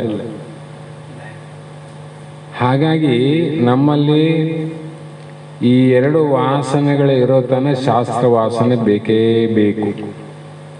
ಇವೆರಡು ಮುಗಿದ್ವಿಲ್ಲ, ಅದು ಕೂಡ ತನ್ನ ಸ್ಥಾನ ನಷ್ಟ ಆಗ್ತದೆ. ಆವಾಗ ಆ ಮಹಾತ್ಮನಲ್ಲಿ ವಿದೇಹ ಮುಕ್ತನ ಸ್ಥಿತಿ ಪ್ರಾಪ್ತಿ ಆಗ್ತದೆ. ಮುಂದೆ ಅವ್ರ ಶಾಸ್ತ್ರಗಳು ಹೇಳಬೇಕಂದ್ರೆ ಭಾಳ ಕಷ್ಟ ಆಗ್ತದೆ. ಯಾಕಂದ್ರೆ ನಷ್ಟ ಆಗ್ಯದ. ಅಲ್ಲಿ ಏನು ಅವರಲ್ಲಿ ಏನು ಉಳ್ಕೊಂಡಿಲ್ಲ. ಹತ್ತಿರಗೆ ನಿದ್ದೆ ಬಂದವ್ರಿಗೆ ಹೋದಂಗ ಆತ್ಮಸ್ವರೂಪಕ್ಕೆ ಹೋಗಿಬಿಡ್ತಾರೆ ಅವರು. ಅವಾಗ ಏನು ಮಾತಾಡ್ತೀನಿ ನೀನು? ಆಗೋದಿಲ್ಲ. ಆ ಕಾರಣದಿಂದ ಇಲ್ಲಿ ಸರ್ವ ಪ್ರಾಣಿಗಳಲ್ಲಿ ಶಕ್ತಿ ಪರೇಶಾಂ ಪರಪೀಡನಾಯ ಅಂದರೆ ಅನಂತ ರೀತಿಯಿಂದ ಪ್ರಾಣಿಗಳನ್ನು ಜನರನ್ನು ನಿಂದಿಸುವುದು, ತಿರಸ್ಕಾರ ಮಾಡುವುದು ಮತ್ತು ಗುರು ವೃದ್ಧ ಜ್ಞಾನಿ ಮೊದಲಾದ ಹಿರಿಯರನ್ನು ತಿರಸ್ಕರಿಸುವುದು. ಅವರಿಗೆ ಗುರುಗಳು ಬೇಕಾಗಿಲ್ಲ, ಹಿರಿಯರಾದ ತಂದೆ ತಾಯಿಗಳು ಬೇಕಾಗಿಲ್ಲ, ಮತ್ತು ಮುಪ್ಪಾವಸ್ಥೆಯ ತಂದೆ ತಾತ ಬೇಕಾಗಿಲ್ಲ. ಇದಕ್ಕೂ ಹೆಚ್ಚಿಗೆ ಜ್ಞಾನಿಗಳು ಕೂಡ ಅವರಲ್ಲಿ ಕೂಡ ಒಂದೊಂದು ದೋಷವನ್ನು ಹುಡುಕಾಡ್ತದ. ಆ ಮಂದಿ ತಂದೆಯಲ್ಲಿ ದೋಷ ಹುಡುಕ್ತಾರ, ತಾಯಿಯಲ್ಲಿ ದೋಷ ಹುಡುಕ್ತಾರ, ಗುರುಗಳಲ್ಲಿ ದೋಷ ಹುಡುಕ್ತಾರ. ಪ್ರಪಂಚದಲ್ಲಿ ಬರೀ ದೋಷದ ಕಣ್ಣುಗಳಿಂದ ನೋಡ್ತಾರೆ ವಿನ ಅವರು ನಿರ್ದೋಷಿಯಾದಂಥ ಈ ಪ್ರಪಂಚ ಜಗತ್ತನ್ನು ನೋಡೋದಿಲ್ಲ. ಯಾಕೆ ನೋಡೋದಿಲ್ಲ ಅಂದರೆ ನೋಡುವ ಗುಣಗಳಿಲ್ಲಲ್ಲ. ಗುಣಗಳೇ ಭೂಷಣ ಸರ್ವಕ್ಕೆ. ಆ ಗುಣಗಳ ಕಾರಣ ಏನಾಯಿತು, ಈ ಥರ ಆಗ್ತದೆ. ಹಾಗಾಗಿ ಇಲ್ಲಿ ಕಾಮ ಅಂತ ಏನು ಹೇಳಿರಲ್ಲ, ಕಾಮ ಅಂದಾಗ ನಾವು ಆಸೆ ಅಂತಲೇ ಅರ್ಥ ಮಾಡಬೇಕು ವಿನ ಆ ಕಾಮ ತಂದು ಇಲ್ಲಿ ಹಚ್ಚಂಗಿಲ್ಲ. ಇಷ್ಟ ವಸ್ತುವಿನ ಅಭಿಲಾಷೆ ಕಾಮ. ನಾವೆಲ್ಲ ವಸ್ತುಗಳ ಮೇಲೆ ಆಸೆಯನ್ನು ಮಾಡಂಗಿಲ್ಲ ನೋಡ್ರಿ. ನಿಮ್ಮ ಅನುಭವಕ್ಕಾದ ನಮಗೆ ಬೇಕಾದಂಥ ಇಚ್ಛಿತವಾದ ವಸ್ತುಗಳನ್ನೇ ಆಸೆ ಮಾಡ್ತೇವೆ ನಾವು. ಬೇಡವಾದ ವಸ್ತುವನ್ನು ಮುಂದಿದ್ರೂ ಕೂಡ ಕಣ್ಣೆತ್ತಿ ನೋಡಂಗಿಲ್ಲ. ಅದಕ್ಕೇನಂದ್ರು ಕಾಮ ಅಂತ ಕರೆದ್ರು. ಅದಾದಮೇಲೆ ಆ ಕಾಮ ಇಚ್ಛಿತ ವಸ್ತುಗಳು ನಮ್ಮ ಪ್ರಾಪ್ತಿ ಆದಂಗೆಲ್ಲ ಆ ವಸ್ತುಗಳ ಮೇಲೆ ಇನ್ನಿಷ್ಟು ಬೇಕಂತ ಆಸೆ ಹೆಚ್ಚಾಗ್ತದೆ. ಕಡಿಮೆ ಆಗೋದಿಲ್ಲ ಆಸೆ. ಚಲೋ ಒಂದು ಮದುವೆಯಲ್ಲಿ ಅಥವಾ ಯಾವುದೇ ಸಂದರ್ಭದಲ್ಲಿ ಕೆಲವು ಸಿಹಿ ಪದಾರ್ಥಗಳನ್ನು, ನಾನಾ ಥರದ ಭಕ್ಷ್ಯಗಳನ್ನು ಮಾಡಿರ್ತಾರೆ. ಅಲ್ಲಿ ಒಂದು ಪೀಸನ್ನು ಕೊಡ್ತಾರೆ ಮೊದಲು. ಎಲ್ಲ ಒಂದೊಂದು ತುಣುಕು. ಅದರಲ್ಲಿ ನಮಗೆ ಕೆಲವೊಂದು ಬಹಳ ಅಪೇಕ್ಷೆ ಆಗ್ತದೆ. ಆತದಿಲ್ಲ. ಆದಾಗ ಏನು ಮಾಡ್ತೀವಿ, ನಮ್ಗೆ ಹೇಳ್ತದೆ ಮನಸ್ಸು, ಇನ್ನಿಷ್ಟು ಅದನ್ನೇ ತಿನ್ನಮು. ಎಷ್ಟು ತಿಂದ ಅವನು ಒಂದು ತಿಂದ, ಇವನು 10 ತಿಂದ. ಇವನು 1 ತಿಂದಾನ, ಇನ್ನೊಬ್ಬನ ಅವನು 10 ತಿಂದಾನ. ಒಬ್ಬರು ಒಂದಿಷ್ಟ. ಮತ್ತೆ ವಿಚಾರ ಮಾಡಿದ, ಮನೆಗೆ ಏನು ಮಾಡಿದ್ರಬೋದು, ಮತ್ತೊಂದ್ಸಲ ತಿನ್ಬೇಕು, ಯಾವಾಗನ ಮತ್ತೊಂದ್ಸಲ ತಿನ್ಬೇಕು ಅಂತ ಆಸೆ ಹೆಚ್ಚಾಯ್ತು, ಕಡಿಮೆ ಆಯ್ತು? ಹೆಚ್ಚಾಯ್ತು. ಇದಕ್ಕೇನಂದ್ರು ಕಾಮ. ಮತ್ತ ಜ್ಞಾನಿ ಏನು ಮಾಡ್ತಾನಂದ್ರೆ, ಯಾವ ವಸ್ತುವನ್ನು ನೀನು ಅತಿಯಾಗಿ ಪ್ರೀತಿಸಬೇಡ. ಯಾವುದೇ ವಸ್ತು ಇರಲಿ, ಯಾವುದೇ ಪದಾರ್ಥ ಇರಲಿ, ಅತಿಯಾಗಿ ಆಪೇಕ್ಷೆಯನ್ನು ಮಾಡಬೇಡ. ಅಂದ್ರೆ ಅತಿಯಾಗಬಾರ್ದು. ಯಾವುದು ಒಂದಿಷ್ಟು ತಿನ್ನೋ ಅಂತ ಒಂದು ಉಪ್ಪು ಅದ, ಒಂದು ಉಪ್ಪು ಇಷ್ಟು ಅಂದ್ರೆ ಏನಾಗ್ತದೆ, ಅತಿ ಆದಾಗ ನಿನಗೆ ವಾಂತಿ ಭೇದಿ ಪ್ರಾರಂಭ ಆಗ್ತದೆ. ಹಾಗಾಗಿ ನಾವು ಯಾವ ವಸ್ತುಗಳನ್ನಾಗಲಿ ಯಾರು ಯಾವುದನ್ನು ಬಯಸಬೇಕಾಗಿಲ್ಲ, ಬಯಸದ ಅವಶ್ಯಕತೆ ಇಲ್ಲ. ಯಾಕಂದರೆ ಪ್ರಾರಬ್ಧ ಭೋಗವಿದ್ದರೆ ಬಯಸದೇ ಬರ್ಬೋದು ಅಂದ್ರೆ ಮಹಾತ್ಮರು. ಬಾರದು ಬಪ್ಪದು ತಪ್ಪದು ಬಯಸದ ಇರ್ಪದೆ ಲೇಸು ಅಂತ ಹೇಳ್ತಾ ಬಂದರಲ್ಲ. ಹಾಗಾಗಿ ಇದನ್ನ ತಿಳಿಯದೆ, ಇದನ್ನ ನಾವು ಬಯಸದಿದ್ರು ಬರ್ತದ ಅಂತ ತಿಳಿಲಾರದೆ, ಅದರ ಮೇಲೆ ವಿಶ್ವಾಸ ನಂಬಿಕೆ ಶ್ರದ್ಧೆ ಇಲ್ಲದೆ ನಾವು ಬಯಸದೆ ಬರ್ತದಪ್ಪ, ನಾವು ಬಯಸದಿದ್ರೆ ಹೆಂಗೆ ಬರ್ತದಂತ ಆ ಅಜ್ಞಾನಿ ಪುರುಷ ಅಸುರಿ ಭಾವದವನು ಅದರ ಧ್ಯಾನವನ್ನೇ ಮಾಡ್ತಾನೆ. ಅದು ಬೇಕು ಬೇಕು ಬೇಕು ಬೇಕಂತ ಮಾಡ್ತಾನೆ. ಅದಕ್ಕೆ ಅವ್ರು ಎಲ್ಲಿ ಹೋಗ್ತಾರ, ಬೇಕು ಬೇಕು ಬೇಕು ಅಂತ ಮತ್ತೆ ನರಕದಲ್ಲಿ ಧುಮುಕ್ತಾರಂತ. ನರಕದಲ್ಲಿ ಧುಮುಕೋದು. ಯಾಕಂದ್ರೆ ಅವ್ರಿಗೆ ಎರಡೇ ಸ್ಥಾನ. ಮುಂದೆ ಹೋದರೆ ಬಾವಿ, ಹಿಂದೆ ಹೋದರು ಕೆರೆ, ಎತ್ತ ಹೋದರು ಮರಣ ತಪ್ಪದು. ಮತ್ತೆ ಇಷ್ಟೇ ಒದ್ದಾಡಬೇಕು. ಮುಂದಕ್ಕೆ ಹೋದ್ರೆ ಬಾವಿಗೆ ಬಿಡ್ತಾರೆ, ಹಿಂದಕ್ಕೆ ಬಂದ್ರೆ ಕೆರೆಗೆ ಬಿಡ್ತಾರೆ. ಈ ನೀರಿನಿಂದ ತಪ್ಪಿಸಿಕೊಳ್ಳೋದು ಯಾವಾಗ ಅಂತ ವಿಚಾರ ಮಾಡಿದಾಗ ಮುಂದ ಬಾವಿ ಅದ, ಹಿಂದ ಕೆರೆ ಅದ, ಹಿಂದೆ ಹೋದ್ರೂ ಸತ್ತು ಹೋಗ್ತೀನಿ, ಮುಂದೆ ಹೋದ್ರೂ ಸತ್ತು ಹೋಗ್ತೀನಿ ಅಂತ ವಿಚಾರ ಮಾಡಿ ಬಲಕ ಎಡಕ ಏನು ದಾರಿ ಅದ ಆ ಎಡಬಲದಲ್ಲಿ ಒಂದನ್ನು ಆಯ್ಕೆ ಮಾಡಬೇಕಿತ್ತು. ಈ ಕಡೆ ಹೋದ್ರೂ ನೀರಿಲ್ಲ, ಬಾವಿ ಇಲ್ಲ, ಈ ಕಡೆ ಕೆರೆ ಇಲ್ಲ. ಇವೆರಡನ್ನು ಬಿಟ್ಟು ಎರಡಲ್ಲೇ ಒಂದನ್ನು ಆಯ್ಕೆ ಮಾಡಬೇಕಲ್ಲ. ಅದು ತಪ್ಪಿಸಿಕೊಳ್ಳುವ ಉಪಾಯ ಅಂತ. ಹಾಗಾಗಿ ಈ ಕಾಮ ಅನ್ನುವಂಥದ್ದು ಯಾವಾಗ ಪ್ರಾಪ್ತಿ ಆದಾಗಲೇ ಬೇಡವಾದ ವಸ್ತುವಿನಲ್ಲೇ ಉಂಟಾಗುವ ಭಾವವೇ ದ್ವೇಷವೆನಿಸುತ್ತದೆ. ನಮಗೆ ಬೇಡವಾದ ವಸ್ತುಗಳು ನಮಗೇನ ಪ್ರಾಪ್ತಿ ಆದರೆ ಅದು ಕ್ರೋಧ, ಸಿಟ್ಟು ಏನೋ ನೋಡಿ ಸಿಟ್ಟ ಬರ್ತದೆ ನೋಡಪ್ಪ. ಅದೇನು ಮಾಡಿದ್ ನಿನಗೆ? ಯಾಕಂದ್ರೆ ಅವನಿಗೆ ಬೇಕಾಗಿಲ್ಲಲ್ಲ. ಬೇಕಾಗದಿದ್ದ ಕಾರಣ ಅವನಿಗೆ ಸಿಟ್ಟು ಬರ್ತದೆ, ಕ್ರೋಧ ಪ್ರಾರಂಭ ಆಗ್ತದೆ. ಹಾಗಾಗಿ ಆ ಭಾವವೇ ನಮ್ಮಲ್ಲಿ ಏನಾಯಿತು ಅಂದರೆ ದ್ವೇಷ ಅಂತ ಆಯ್ತು. ಆಸೆಗೆ ಕಾಮ ಆಯಿತು, ಬೇಡವಾದ ವಸ್ತುವನ್ನು ದೂರ ಮಾಡೋದಕ್ಕೆ ಕ್ರೋಧ ಆಯ್ತು ನೋಡ್ರಿ. ಆನಂತರ ತನಗೆ ಬೇಕಾದ ವಸ್ತುವನ್ನು ಪ್ರಾಪ್ತಿ ಮಾಡಿಕೊಳ್ಳುವಾಗ ಯಾರಾದರೂ ಅಡ್ಡಿ ಬಂದರೆ ಅವರ ವಿಷಯವಾಗಿ ಉಂಟಾಗುವ ಭಾವೇ ಕ್ರೋಧ. ಅವನು ಬಂದು ಅಡ್ಡಗಾಲ ಹಾಕಿದ ನೋಡಪ್ಪ, ನಾನು ಯಾವುದೋ ಒಂದು ಮನೆ ನೋಡಿ ಬಂದಿರ್ತೀನಿ, ಅಷ್ಟರೊಳಗೆ ಇನ್ನೊಬ್ಬನ ಯಾವನು ಬಂದು ಆ ಮನೆ ಖರೀದಿ ಮಾಡಿದ್ರೆ ಅವನ ಮೇಲೆ ಸಿಟ್ಟು ಬಂತಿಲ್ಲ, ನಮ್ಮ ಬರ್ತದೆ ಇಲ್ಲ? ಯಾಕೆ ಬಂತಪ್ಪ? ತನಗೆ ಬೇಕಾದ ವಸ್ತು ಅದಕ್ಕೆ ಪ್ರತಿಬಂಧಕ್ಕೆ ಇನ್ನೊಬ್ಬನ ಅಡ್ಡ ಬಂದಲ್ಲ, ಕ್ರೋಧ ಪ್ರಾರಂಭ ಆಯಿತು. ಇದು ಅಸುರಿ ಗುಣ ಅಂತ. ಇದಕ್ಕೇನಂದ್ರು ಅಸುರಿ ಗುಣ. ವಿಚಾರ ಮಾಡ್ಬೇಕೀಗ. ಈ ಗುಣಗಳು ಯಾರು ಅಂದರೆ ಈ ಗುರುಗಳು, ಯಾವ ದೀಕ್ಷಾ ಗುರುಗಳು ಶಿಷ್ಯನಿಗೆ ಹೇಳ್ತಾರೆ, ಏತಮ್ಮ ಸ್ಥೂಲ ಶರೀರವನ್ನು ದಾಟಿ ಆಚೆ ಹೋಗಿ ನೋಡು ಸೂಕ್ಷ್ಮತನುವಾದ, ಸೂಕ್ಷ್ಮ ತನುವಿನಲ್ಲಿ ಮನಸ್ಸು ಅಂತಾದ, ಅದಲ್ಲ ಆ ಸೂಕ್ಷ್ಮ ತನುವಿನಲ್ಲೇ ಉಂಟಾಗುವಂಥ ಕ್ರಿಯೆಗಳಂದು. ಯಾರ ಕ್ರಿಯೆಯು? ಸೂಕ್ಷ್ಮ ಶರೀರದ ಗುಣಗಳು.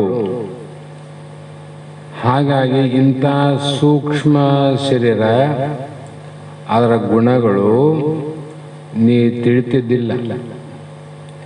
ನನಗೆ ಕಾಮ, ಕ್ರೋಧ, ಲೋಭ, ಮೋಹ, ಮದ, ಮತ್ಸರ ಇವೆಲ್ಲ ನಿನ್ನ ಅನುಭವಕ್ಕೆ ಬಂದಿವೆ ಅಂದರೆ ನೀ ತಿಳಿದಿದ್ದಂತ.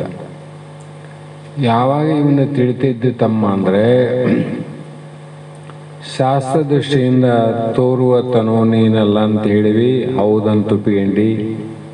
ಯಾಕ ಶರೀರ ದೇಹ ತಿಳಿಸುವಂಥದ ನೀ ತಿಳಿತಿದ್ದಿ. ಅದಕ್ಕಾಗಿ ತಿಳಿಸಿಕೊಳ್ಳುವ ವಸ್ತುವಿಗಿಂತ ತಿಳಿಯುವ ಚೈತನ್ಯ ಬೇರೆ ಆದ, ಅದಕ್ಕೆ ನಿನಗೆ ದೇಹಕ್ಕೆ ಸಂಬಂಧ ಇಲ್ಲ ಅಂತ ಹೇಳಿದ್ರು. ಅದೇ ರೀತಿ ಸೂಕ್ಷ್ಮ ತನುವಿನಲ್ಲಿ ಹೇಳುವಂಥ ಇವೆಲ್ಲವೂ ನೀ ತಿಳಿತಿದ್ದಿಲ್ಲ. ತಿಳಿತಿದ್ದಂದ್ರೆ ಸೂಕ್ಷ್ಮ ತನುವು ಮತ್ತು ಆ ತನುವಿನಲ್ಲಿ ಬರುವಂಥ ಭಾವನೆಗಳ್ಯಾವ ಅವು ತಿಳಿಸುವಂಥವ. ನೀ ತಿಳಿತಿದ್ದಿ ಅಂದಮೇಲೆ ಸೂಕ್ಷ್ಮ ತನುವಿಗೂ ಕೂಡ ಸಾಕ್ಷಿಯಾಗಿ ನೀನೇ ಬೇರೆ ಆಗಿದ್ದು. ಇದು ಯಾರು ಹೇಳ್ಬೇಕು? ದೀಕ್ಷಾ ಗುರುಗಳ ಉಪದೇಶ.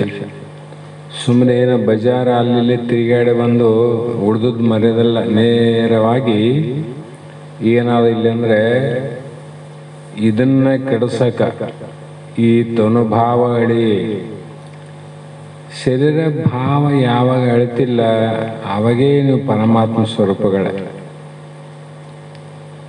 ಹಾಗಾಗಿ ಇವು ಅಸುರಿ ಗುಣಗಳು, ತಮೋ ಗುಣದ ಕಾರ್ಯಗಳು, ರಜೋಗುಣದ ಕಾರ್ಯಗಳು, ಸಾತ್ವಿಕ ಗುಣದ ಕಾರ್ಯಗಳು. ಅದಕ್ಕಾಗಿ ಇಲ್ಲಿ ಸಾರಾಂಶವೇನೆಂದರೆ ಈ ಅಹಂಕಾರ ಮೂಲ ಏನ್ರಿ? ಅಹಂಕಾರ. ನಿರಹಂಕಾರದ ಸಭೆ ಬೇರೆ, ಅಹಂಕಾರದ ಸಭೆ ಬೇರೆ. ಇಲ್ಲಿ ಆಡಳಿತ ಪಕ್ಷದವರ ಸಭೆಗಳು ಬೇರೆ. ಅರ್ಥ ಆಗುತ್ತೆ ಹಿಂಗೆ ಹೇಳಿದ್ರೆ, ಅದಕ್ಕೆ ಹೇಳ್ತೀನಿ ನಾನು. ವಿರೋಧ ಪಕ್ಷದ ಸಭೆಗಳೇ ಬೇರೆ. ಆಡಳಿತ ಪಕ್ಷದಲ್ಲಿ ಒಬ್ಬ ಮುಖ್ಯಮಂತ್ರಿ, ಮಂತ್ರಿಗಳು, ಆಡಳಿತಕ್ಕೆ ಸಂಬಂಧಪಟ್ಟ ಅಧಿಕಾರಿಗಳ ವರ್ಗಿರ್ತದ, ಅದೊಂದು ಸಭೆ, ಅವ್ರ ಸಭೆ. ವಿರೋಧ ಪಕ್ಷದವರ ಸಭೆ, ಅಲ್ಲಿ ವಿರೋಧ ಪಕ್ಷದ ನಾಯಕತನ, ಅವ್ರಿಗೆ ಸಂಬಂಧಪಟ್ಟಂಥ ವರ್ಗ ಇರ್ತದ, ಅವರಿಗೆ ಇವರಿಗೆ ವಿರೋಧ. ಸ್ನೇಹದಲ್ಲಿ ವಿರೋಧನಾದ. ಅದರಂತೆ ಇಲ್ಲಿ ಅಹಂಕಾರನೇ ಮಂತ್ರಿ, ಮುಖ್ಯಮಂತ್ರಿ, ಅಹಂಕಾರ ಪ್ರಧಾನಿ. ಇವನು ಸಭೆಯಲ್ಲಿ ಯಾರಂದ್ರೆ ಇವರೇ ಕಾಮ, ಕ್ರೋಧ, ಲೋಭ, ಮೋಹ, ಮದ, ಮತ್ಸರ ಅನ್ನುವಂಥ ಶ್ರೀ ಗುಣದ ದರ್ಪದಿಂದ, ಅಧಿಕಾರ ಮದದಿಂದ ಕೂಡಿದವರು. ಇವ್ರ ಕೆಳಗ ಅನಂತ ಮಂದಿ ಅಧಿಕಾರಿಗಳು. ಅವರಲ್ಲಿ ಏನು ಮಾಡ್ತಾರಂದ್ರೆ, ಪ್ರತಿಯೊಂದು ನಾವೇ ಮಾಡಿ ಅಂತಾರ ಇಲ್ರಿ. ಇದು ಅಹಂಕಾರ ವರ್ಗ. ಇನ್ನೊಂದು ಏನದ, ನೀವೇನು ಮಾಡಿರಿ, ಏನು ನೀವು ಮಾಡೋಕ್ಕೂ ಬರಂಗಿಲ್ಲ, ಮಾಡೂ ಇಲ್ಲ. ನೀವು ಮಾಡಿದ್ದೆಲ್ಲವೂ ಕೂಡ ಅದು ಭಗವಂತನ, ಪರಮಾತ್ಮನ ಕ್ರಿಯೆಯಿಂದ ನಡೆದದಗಿನ ಮಾಡೋದು. ನೀನು ಮಾಡೋದಕ್ಕೆ ನೀನು ಯಾರು? ನೀನಿಂದ ಸಾಧ್ಯ ಇಲ್ಲ, ನನ್ನಿಂದ ಸಾಧ್ಯ ಇಲ್ಲ, ಭಗವಂತನಿಗೆ ಅಸಾಧ್ಯವಾದದ್ದು ಏನಿಲ್ಲ ಅಂತ ತಿಳ್ಕೊಂಡರೇನ ಅವ್ರು ನಿರಹಂಕಾರಿಗಳು. ಎಲ್ಲಿವರೆಗೂ ಅಹಂಕಾರ ಆದಂದ್ರೆ ಅಲ್ಲಿ ಇಷ್ಟು ಮಂದಿ ಯಾರಂತ ತಿಳ್ಕೊಬೇಕು ನೋಡ್ರಿ. ತುಂಬಿ ತುಳ್ಕರ ಅಂತ ತಿಳ್ಕೋಬೇಕು. ನಾವೇನು ಅವ್ರಿಗೆ ಎದುರಿಗೆ ಹೇಳಕ್ಕೆ ಹೋಗಬಾರ್ದು, ನಮ್ಮನ್ನು ನಾವು ತಿಳ್ಕೊಬೇಕಾಗಿದೆ. ಅದಕ್ಕಾಗಿ ಇಂಥ ಅಸುರಿ ಪುರುಷರನ್ನ ಆಶ್ರಯಿಸಿಕೊಂಡಿದ್ದರಿಂದ ಅವ್ರಿಗೇನಪ್ಪ ಅಂದ್ರೆ ನರಕವೇ ಪ್ರಾಪ್ತಿ. ಒಳ್ಳೇದು ಮಾಡಿದ್ರೆ ಮುಂದಿನ ಸಲ ಮತ್ತೆ ಮುಖ್ಯಮಂತ್ರಿ ಆಗ್ತೀರಿ, ಮತ್ತೆ ಆರಿಸಿ ಬರ್ತೀರಿ, ಮತ್ತೆ MLA MP ಆಗ್ತೀರಿ. ಮತ್ತು ನೀವು ಮಾಡಬಾರ್ದನ್ನ ಮಾಡಿದ್ರೆ ಮತ್ತೆ ಇಳಿತೀರಿ, ಅಷ್ಟಲ್ಲ. ಅದಕ್ಕಾಗಿ ನೀನು ಮಾಡಬಾರ್ದನ್ನ ಮಾಡಿದ್ರೆ ಮತ್ತೆ ನರಕ ಲೋಕಕ್ಕೆ ಹೋಗ್ತಿದ್ದಿ. ಮಾಡೋದು ಮಾಡಿದರೆ ಮತ್ತೆ ಮಾನವ ಜನ್ಮದ ಅಧಿಕಾರವನ್ನು ನೀ ಪಡಿತಿದ್ದಿ. ಅಂದಾಗ ಈ ಜನ್ಮ ಪುನಃ ಬೇಕು ಅಂದಾಗ ನಾವು ಅವನ ಬಿಟ್ಟು ಇವನು ಹಿಡಿಬೇಕಿಲ್ಲ, ದೈವಿ ಸಂಪತ್ತಿಗೆ ಹೋಗ್ಬೇಕಾಗ್ಯದ. ಹಾಗಾಗಿ ಇಲ್ಲಿ ಮಹಾತ್ಮರು ಇಂಥ ಅಸುರಿ ಪುರುಷರು ಏನು ಮಾಡಿದರು ಅಂದರೆ, ಒಂದಾನೊಂದು ಕಾಲದಲ್ಲಿ, ಒಂದಾನೊಂದು ಸಮಯದಲ್ಲಿ ಏನು ಮಾಡಿದರು ಅಂದರೆ, ಪರಮೇಶ್ವರನಲ್ಲಿ ಭಕ್ತಿಯನ್ನು ಹೊಂದಿ ಪವಿತ್ರವಾಗಿ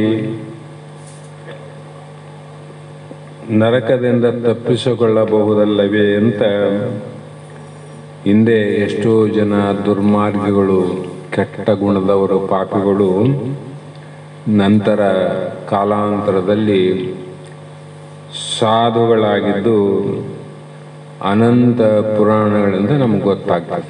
ಅನಂತ ಪುರಾಣಗಳಲ್ಲಿ ಸಾಮಾನ್ಯ ಒಂದೇ ಉದಾಹರಣೆ ಸಾಕು, ವಾಲ್ಮೀಕಿ ಸಾಕು ಅಂತ. ಒಬ್ಬನೇ ಸಾಕಲ್ಲ, ಇನ್ನೂ ಅನಂತ ಮಂದಿ ಯಾರು. ಆದರೆ ಇಲ್ಲಿ ಹೇಳ್ತ ಶಾಸ್ತ್ರ ಹಾಗೆ ಆಗಲು ಸಾಧ್ಯವಿಲ್ಲ. ಯಾಕ ದುರ್ಮಾರ್ಗಿಯಾದವರು ಭಗವದ್ಭಕ್ತನಾದರೆ ಹಾಗೆ ಆಗಲು ಸಾಧ್ಯವಾಗುತ್ತದೆ ವಿನಃ ಅಸುರೇ ಮನುಷ್ಯರು ಹಾಗಲ್ಲ. ಆ ದುರಾಚಾರಿಯಾಗಿರ್ತಕ್ಕಂಥ ವಾಲ್ಮೀಕಿ ಯಾವಾಗ ಆತ ಸನ್ಮಾರ್ಗ ಪಡೆದ ಅಂದರೆ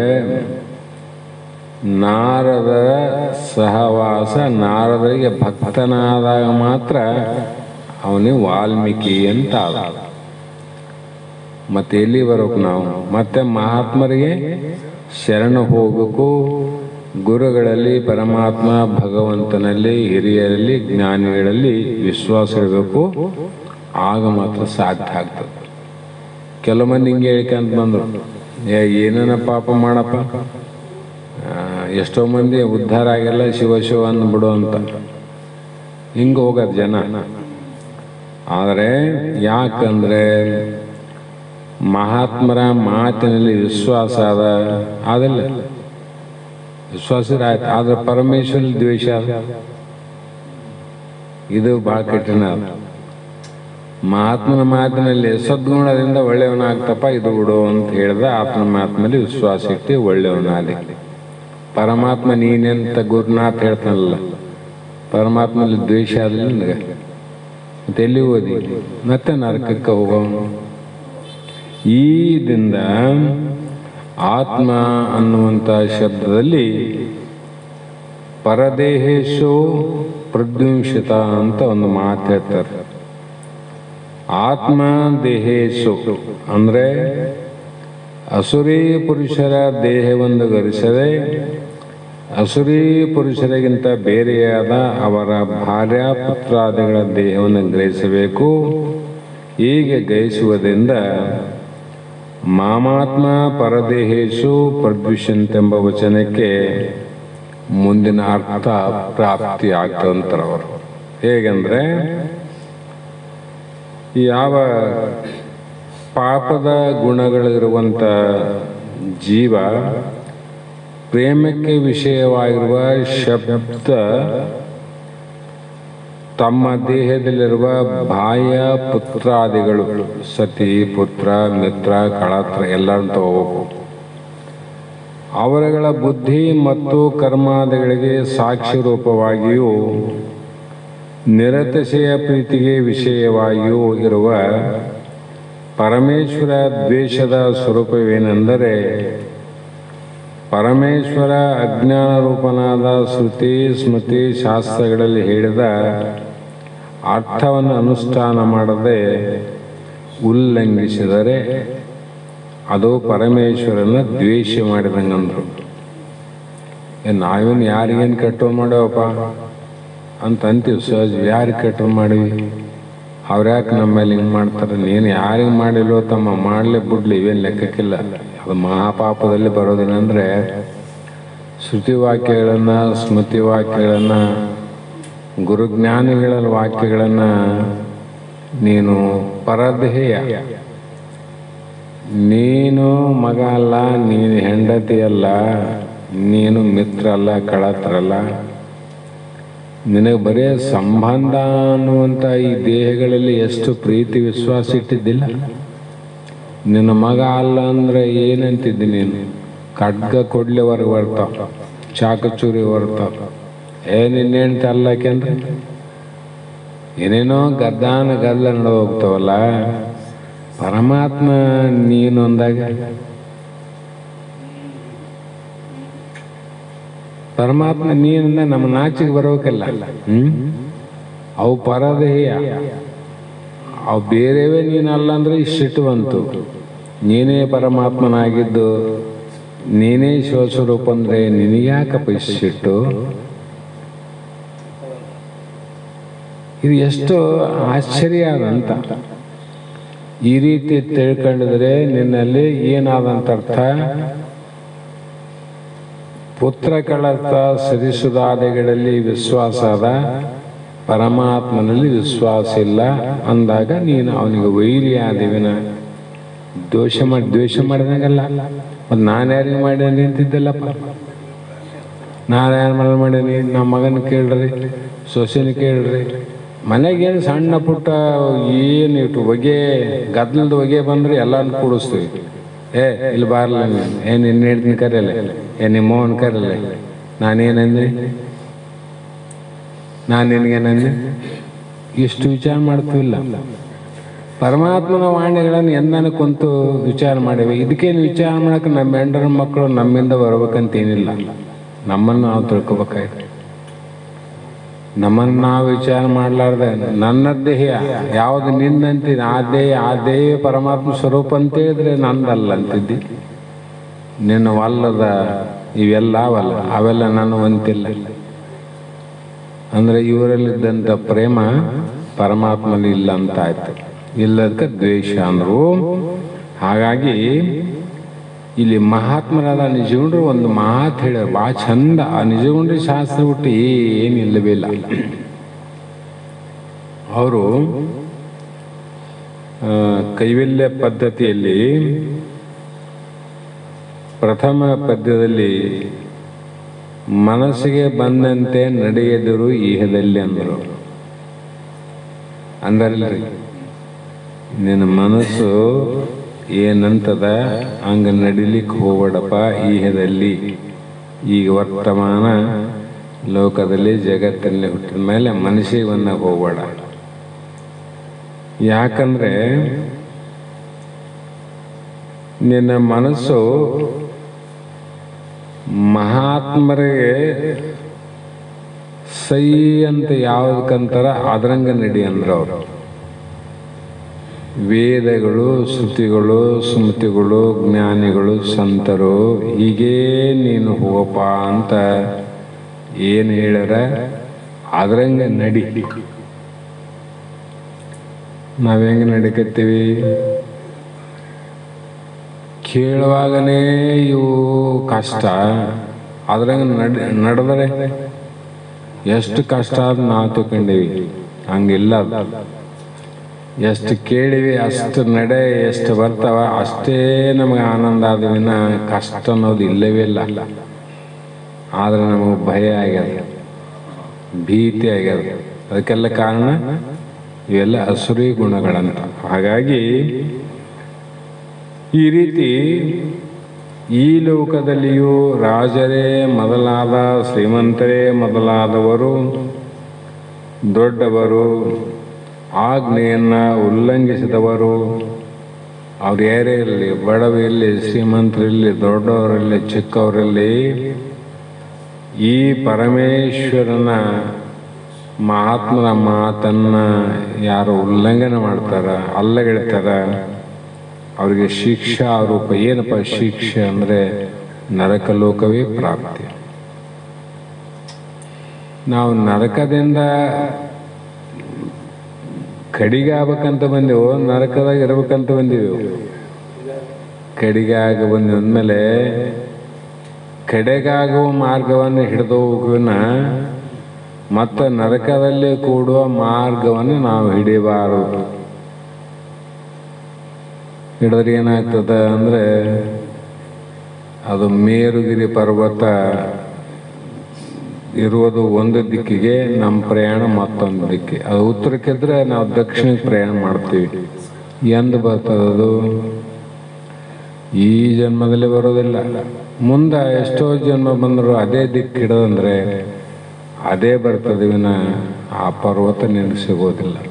ಹಾಗಾಗಿ ಇಂಥ ಮೂಢರಾದ ಜನರು, ಅಸುರಿ ಮನುಷ್ಯರಲ್ಲಿ ಪರಮೇಶ್ವರ ಭಕ್ತಿ ಎಂದಿಗೂ ಉಂಟಾಗಲಾರದು. ಇವರಿಗೆ ಪರಮಾತ್ಮನಲ್ಲಿ ಭಕ್ತಿ ಬರ್ತದೆ. ವಾಲ್ಮೀಕಿಗೆ ಬಂದಂಗ ನಾರದನ ಮೇಲೆ ವಾಲ್ಮೀಕಿ ಭಕ್ತಿ ಬಂತಲ್ಲ, ಇವ್ರಿಗೆ ಭಕ್ತಿ ಬರ್ತದೇನು ಅಂದರೆ ವಿಶ್ವಾಸಿಟ್ಟಾಗಿ ಬರ್ತಾರೆ. ಶ್ರದ್ಧಾವಾನ್ ಲಭತೆ ಜ್ಞಾನ. ಯಾವಾಗ ವಿಶ್ವಾಸ ಇಟ್ಟೆ ಅವತ್ತೇ ನಿನಗೆ ಜ್ಞಾನದ ಉತ್ಪತ್ತಿ ಏನು ಅಂತ ಮಾತನ್ನು ಹೇಳಿದ್ರು. ಇಂಥವರು ನಮ್ಮ ಮುಂದೆ ಬಹಳ ವಿಚಾರವನ್ನು ಇದ್ದರೂ ಕೂಡ